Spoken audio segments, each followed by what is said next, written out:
የአባቴና የእናቴ የጋብቻ ኢዮቤልዩ ወግ ነው። ያኔ በደጉ ዘመን አባቴ ለዓመት በዓል የሚሆን በግ ሲገዛ አቃቂር ማውጣት ይወድ ነበር። ለምሳሌ ቀንዱ ተጠማዞ ወደ ጀርባው የዞረ በግ ቢሞት አያርድም ነበር፣ ውቃቤ አይወድልኝም ይላል። ዛሬ ግን እናቴ ዋጋው ይቀንስለት እንጂ እንኳን ቀንዱ ፍሪምባው በጀርባው ቢዞር አይለቀውም። አሁንማ አዲስ አበባ ውስጥ ስጋ ነክ የሆነ ነገር እጅግ ውድ ከመሆኑ የተነሳ ፍሪምባ የሚለው ቃል ራሱ የሆነ የሩቅ አገር ስም እየመሰለ መጥቷል። አለ አይደል? እንደ ዋልድባ፣ አውራምባ፣ ቆላድባ፣ ፍሪምባ። ደግነቱ ሰሞኑን እግዚአብሔር በቸርነቱ እየጎበኘን ይመስላል። በቀደም ለታ በድሬዳዋ ከተማ ላይ የዘነበው ዓሳ ለዚህ ምስክር ነው። በእርግጥ በቪዲዮ እንዳየሁት የዘነበው ዓሳ ከ4 አይበልጥም፣ ግን በቃ ለሙከራ ስርጭት ያክል በቂ ነው። አቤቱ ለድሬዳዋ ከተማ 4 ዓሳ እንዳዘነብህ በቤተ መንግስት አካባቢ 4 ፈረሱላ ሚጥሚጣ እንድታዘንብ እንባንድሃለን።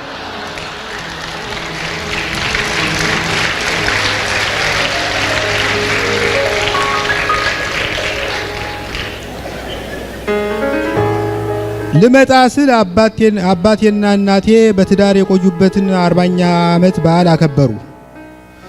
ጎበዝ፣ ይሄ ቀላል እንዳይመስላችሁ። በዚህ ዘመን አይደለም በትዳር ዝም ብሎ 40 ዓመት በህይወት መቆየት መቻል ራሱ ከባድ እየሆነ ነው። የተዋሱትን የድግስ ዕቃ ሳይመልሱ ቀለበታቸውን የሚመልሱ ባለትዳሮች እየበረከቱ ነው።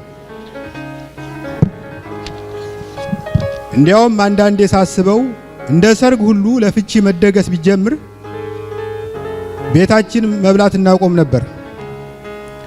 በነገራችን ላይ ወደዚህ ልመጣ አካባቢ ገንዘባቸውን የሚጥሉበት ያጡ አንዳንድ የቦሌ ሀብታሞች ለፍቺ መደገስ ጀምረው ነበር። እንዲያውም በአንዱ የፍቺ ድግስ ላይ የፕሮግራም መሪ ሆኖ የመስራት እድል ገጥሞኛል። በመጀመሪያ ታዳሚዎች ቦታቸውን ይይዛሉ። በመቀጠል ተሰናባቿ ሚስት በትዳር ቆይታዋ ያሳለፈችውን መከራ የሚገልጽ አጠር ያለ የ2 ሰዓት ንግግር ታደርጋለች። በማስቀጠል የቀድሞ ባል ተብየው ከገረድ ጋር ሲዋሰብ በድብቅ የቀረጸችውን ቪዲዮ ለድምተኛው ታሳያለች። በማስከተል ተሰናባቹ ባል ለፍቺ የተዘጋጀውን ኬክ በያዘው ገጀራ ይቆርሳል።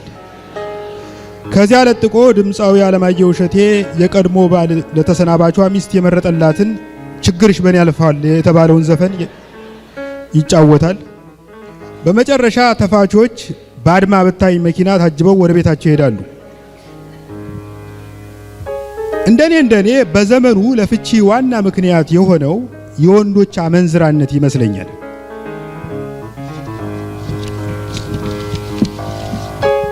ባለፈው አንድ ከአዲስ አበባ የመጣ ታዋቂ አርቲስት የጄኒፈር ሎፔዝን ትንሽ እህት ከምትመስል ከአንዲት ስፓኒሽ ጋር ሲቀብጥ አገኘሁት እና ቀረብ ብዬ ቅናትና ምክር በተቀላቀለበት ድምፅ ምን ነው ወንድሜ ባለትዳር መሆንን ረሳው ብለው፣ ልክ ነው ባለትዳር ነኝ፣ ግን የተፈራረምኩት ለሀገር ውስጥ ብቻ ነው በማለት መለሰል። በኢዮቤልዩ በዓል ላይ አባቴ ንግግር ሲያደርግ በትዳር በቆየንባቸው ጊዜያት ባለቤቴን አንድ ቀን እንኳን ተሳስቼ በጥፊ መትቻት አላውቅም አለ። እውነቱን ነው። አባቴ እናቴን አንድ ቀን እንኳን በጥፊ መቷት አያውቅም። ለነገሩ የቆላ ከስራው እያለለት ለምን በጥፊ መታታል? ከጓደኞቼ አንዱ የድሮ እናቶች ከባሎቻቸው ጋር ለብዙ ዘመን የኖሩት ወደው ሳይሆን በጊዜው ትዳር አማራጭ የሌለው ፕሮፌሽናል ስለነበረ ነው ብሎኛል። እዚህ ላይ አንድ ወቅት ትዝ አለኝ። ገጠር ውስጥ አንድ ጎረምሳ እረኛ አንዱን ትንሽ ብላቴና ያስቆመውና ማሙሽ አባትህ እናትህን ማታ ማታ ያደርጋታል ሲለው ማሙሽ እና ራቷን በልታ ይቀርላታል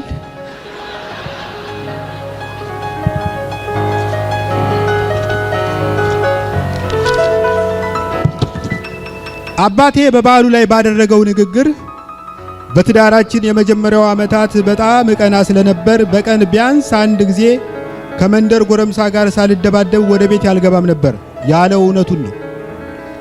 ደግነቱ ያኔ ጠብ ባለበት ቦታ ሁሉ ገላጋይ አይጠፋም ነበር። እንዲያውም አንዳንድ ጎረምሶች ለጠብ የሚያነሳሳቸው በአካባቢው በቂ ገላጋይ መኖሩን ማወቃቸው ይመስለኛል። ያኔ ዝም ብለህ ሰፈር መጎለት ሲሰለችህ እንኳን በጡጫ በግልምጫ ሊጥልህ የሚችለውን ግድንግል ጎረምሳ ከመሬት ተነስተህ ነገር ትፈልገዋለህ።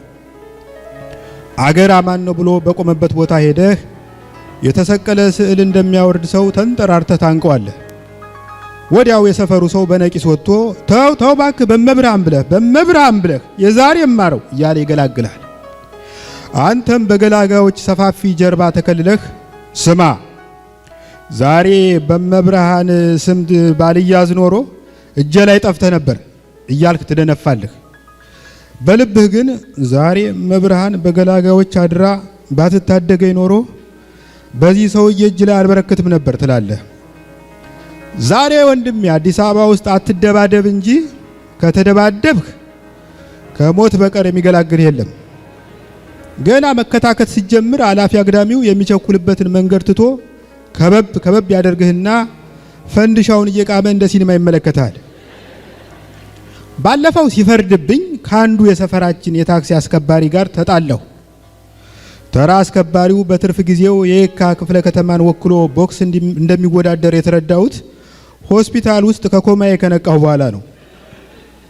ብቻ ተያይዘን ሲለኝ ስለው፣ ሲጥለኝ ስጥለው፣ ሲኮረኩመኝ ስኮረኩመው ኖ ሐቁን ልናገር ሲለኝ ስቀበለው፣ ሲጥለኝ ስሸከመው፣ ሲኮረኩመኝ ስገረምመው ግማሽ ሰዓት ያህል ቆየን። ከዚያ እንደምንም ብዬ ስስ ብልቱን መፈለግ ጀመርኩ። ድንገት ግን አይን ያለው አሎሎ በሚመስል ራሱ ሰርኔ ላይ በቴስታ ሲለኝ አይደለም ስስ ብልቱ ራሱ ሰውየው ባለ ብልቱ ተሰወረኝ። ብቻ ትንሽ ነፍስ ስገዛ ከአቧራው መሃል የሆነ የጣውላ መክተፊያ የሚመስል መዳፍ እየወጣ ይቀጠቅጠኛል። ይሄኔ ስስ ብልቱን መፈለግ ትቼ ገላጋይ መፈለግ ጀመርኩ። አንድ የሰፈራችን ልጅ ብቅ ብሎ ሞባይል ከኪሱ ሲያወጣ ፖሊስ ሊጠራልኝ ነው ብዬ ተስፋ አደረኩ። ልጁ ግን አካባቢው ከሚገኝ ጉብታ ላይ ወጥቶ ቪዲዮ መቅረጽ ጀመረ። ከሁለት ቀን በኋላ አጎቴ ሆስፒታል ውስጥ መጥቶ ሲጠይቀኝ መደብደብህን ያየሁት በዩቲዩብ ነው አለኝ። ዩቲዩብ ላይ ተጭኗል አልኩት ገርሞኝ። አዎ ሲዝን 1 ተጭኗል። በጣም አመሰግናለሁ። አንድ ግጥም አነባለሁ። ከልጅነት ፍቅር አንዲት ጠብታ